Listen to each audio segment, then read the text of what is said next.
Welcome to the No Guilt Fangirls Podcast, where liking what you like is never a bad thing. Here's your host and head fangirl in charge, Patty Holiday. Hey y'all, welcome to the No Guilt Fangirls Podcast. I'm your host and head fangirl in charge, Patty Holiday. This is the Monday Movie Minute for February 18th, 2020. And yes, I know, it's actually Tuesday.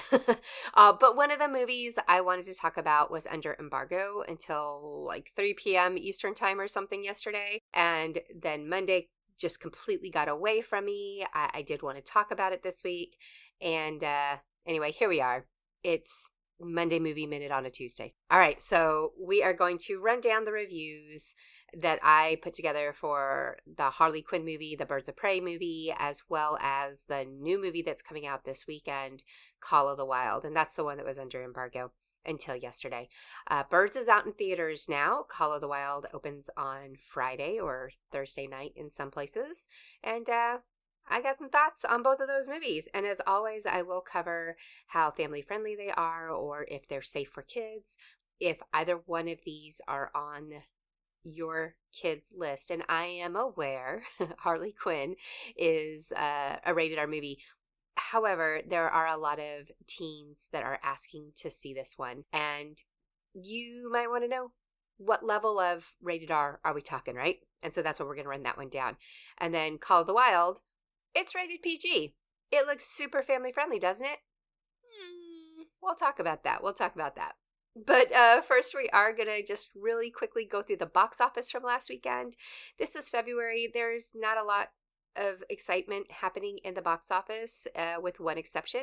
Sonic the Hedgehog came out, and it's doing really well. And I do have a review on that. I don't think I talked about that on Monday Movie Minute. In fact, I know I didn't because we talked Oscars last week. So I haven't talked about Sonic. But I do have a review of that, and I will link it in show notes for you if you want to check it out. I liked Sonic. I am not a gamer. I am not somebody who ever has played a Sonic the Hedgehog game in my life. So I also went into it with that thought process. I thought the movie was a lot of fun. My kids liked it. Generally, it's a pretty family-friendly movie. But anyway, read the review if you want to check that one out. But Sonic is the big winner of the box office over the weekend. Birds of Prey came in at number 2.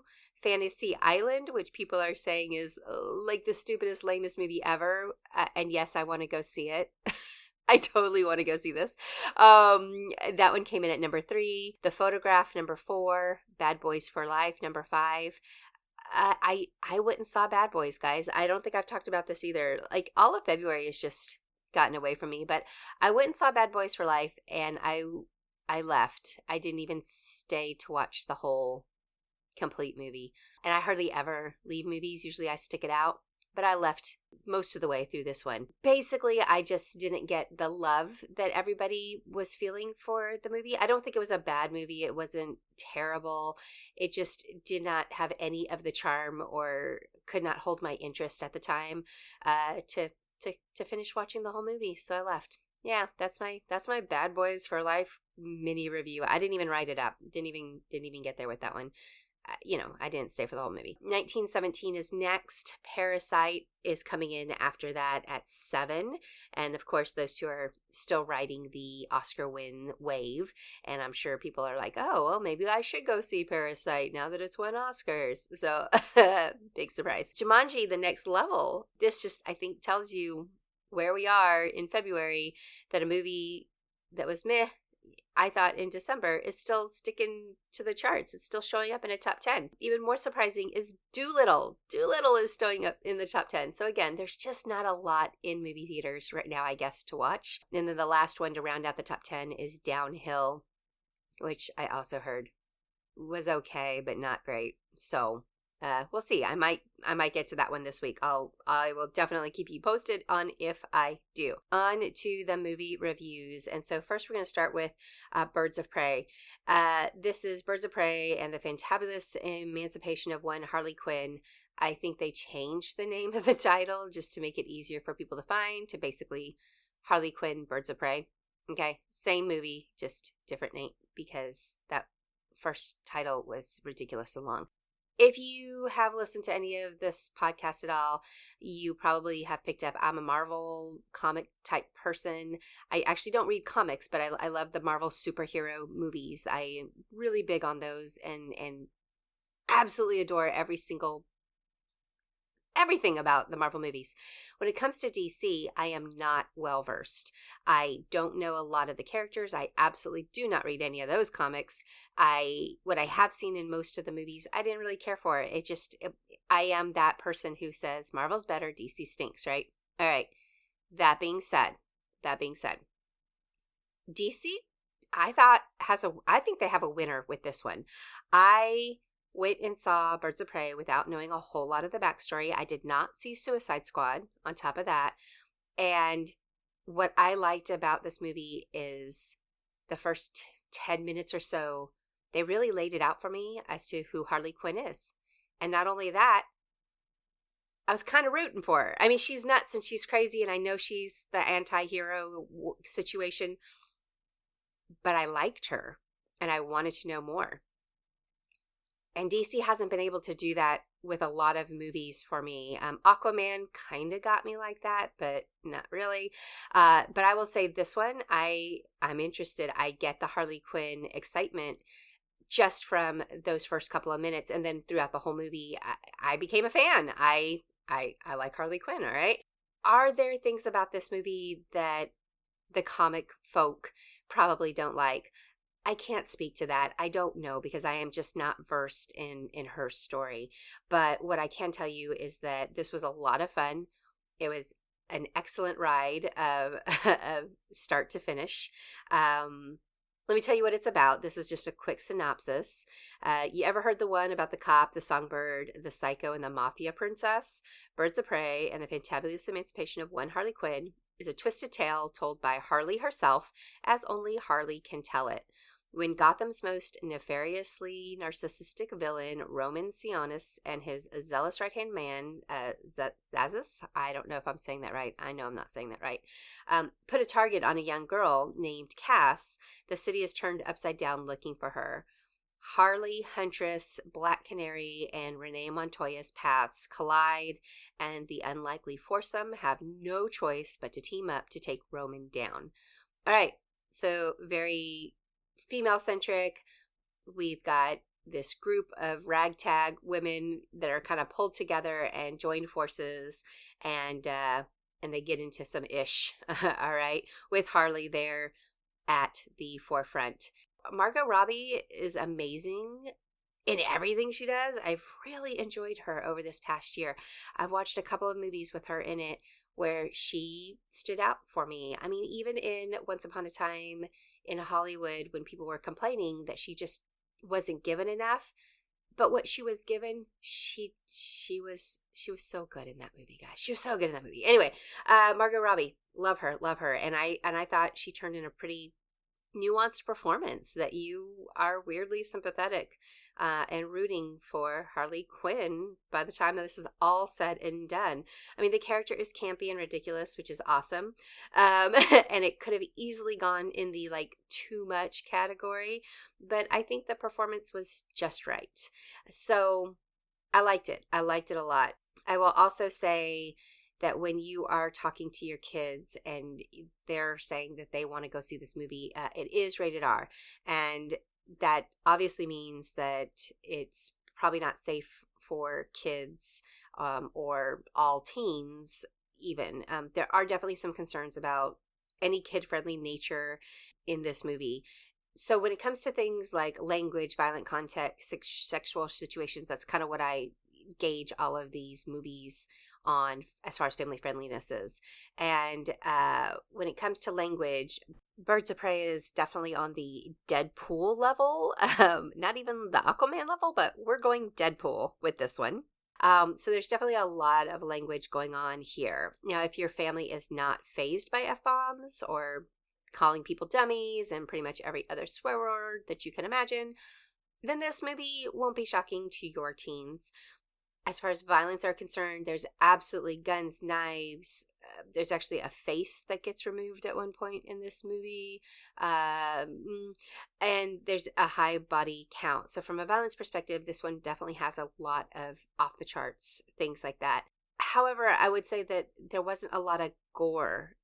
It wasn't super bloody, even though it was very violent. Again, your family, how you guys handle those kinds of things, keep that in mind. There was really very little sexual situations in Birds of Prey. There's some artwork in the background that depicts nude women's bodies and a scene that shows somebody with bra and panty kind of situation, but no true sexual situations or real nudity that you need to be aware of. But there are some male characters who straddle that kind of rapey line, but they don't succeed, so there's that. So those are things that you want to kind of keep in mind. The good things about this movie, it's a solid girls can do anything, even escape the clutches of an evil psycho and his henchmen kind of message. And I did like that as far as that was concerned. So that's what I have to say about Birds of Prey. If you are on the fence or considering watching it, you get a yes vote for me. I did like it a whole lot. I was entertained. I was amused. And like I said, I went in knowing next to nothing about this character or her backstory. And I feel like they did a really great job drawing me in and grabbing my attention from the get-go. So that's Birds of Prey. All right, on to Call of the Wild. Now, this is Harrison Ford, Bradley Whitford's in it, a big CGI dog. And I gotta say, it's not a smooth movie to love. This one is one of those very mixed feelings on this movie. On one hand, it would be very easy to rip it apart and say it was awful. But I can't quite go there because the bottom line is I was entertained throughout the movie. It was something that held my interest, that I did want to see the final outcome, had no interest in walking out or anything like that. But at the same time, it probably took a good hour before I felt invested. And this movie is only like an hour and 40 minutes long. So, yeah, I don't know. What Call of the Wild is about. This is adapted from the literary classic, The Call of the Wild, by Jack London. It brings to the screen the story of Buck, which is a big-hearted dog, and his domestic life is turned upside down, and he's uprooted, and he basically finds himself in the Alaskan gold rush, where his whole life completely changes. He gets thrown into this mail delivery dog sled team, and there's some conflict there with the other dogs, and then he eventually goes through this whole transformation where he finds his place, finds his true place in the world, which is actually with wolves. All right, so Call of the Wild. If you've read the book, then none of this is going to be surprising to you. My understanding, I never read the book, so I don't have a apples to apples comparison there. My understanding is they did change quite a few things and toned it down quite a bit for the age that we're talking now versus the age of when the story was originally written. As far as the movie is concerned, it's an all right movie. Like I said, entertaining, but not a great movie by any stretch of the imagination. This is going to be a really great Disney Plus kind of movie, I think. I don't think it's such a bad movie that it needed to start on Disney Plus. I'm fine with it getting a theatrical release. And in fact, I would say you might want to see it in the movie theater on the big screen because the scenery and the beauty of Alaska, it's just absolutely gorgeous. It's a really beautiful film from that perspective. So seeing it in the theater, I think you're going to get the best feeling about just how big and vast and massive these landscapes are.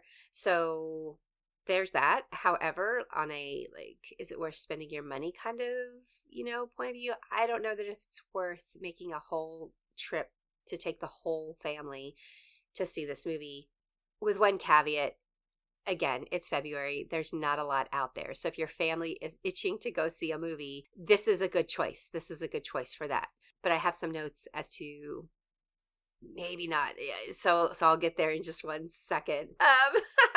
I feel like I feel like Disney kind of found some of these movies sitting on the Fox shelf when they took over.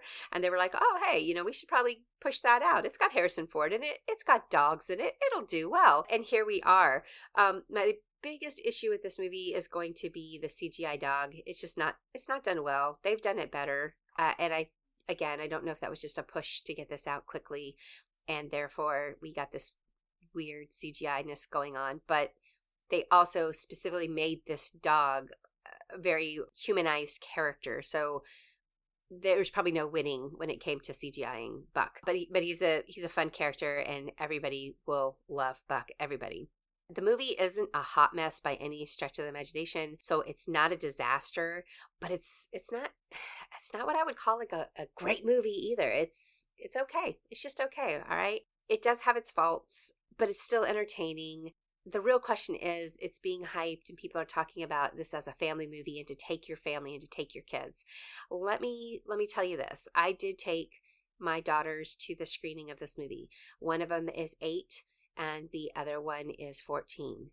The 14-year-old was judging me hardcore the entire time because the 8-year-old was a bawling, sobbing mess. The dog is not treated very well in this movie.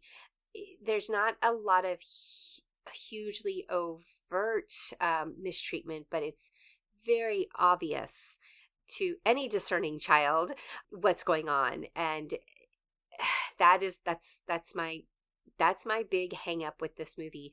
Is I think it's being pushed as this great family film. However, if you have a dog lover or a sensitive child under the age of, say, 10, 11, you could end up with a bawling child in the middle of the movie, just like I did. It took Lee completely by surprise that she was that invested, because she doesn't understand it's a movie and that the dog was not real, and those things never really happened to him.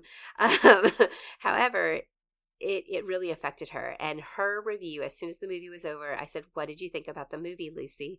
And Lucy's review was, I do not recommend this movie for little children who love dogs. So take that as you will, guys. Again, it's not like super intense. It is rated PG, so you know that they're not going to put any terrible, horrific things on screen with a PG level movie. However, there are absolutely some concerning moments that you should be aware of. And do yourself a favor, go ahead and find a good spoiler site and know what's going to happen so that you can be prepared and determine if that's something your family can handle or not. Because my concern is that there's going to be a lot of 4, 5, 6, 7-year-old kids being taken to this film who are going to be a little bit crushed and a little bit upset by some of the treatment that goes on, particularly when it comes to the animals. And then there's, some adult women who might be really upset about the treatment that happens to Harrison Ford. Anywho, all right, so that's it. That's what I have for you today. Thanks for fangirling with us on the Monday Movie Minute on a Tuesday. Come back and fangirl with us again real soon.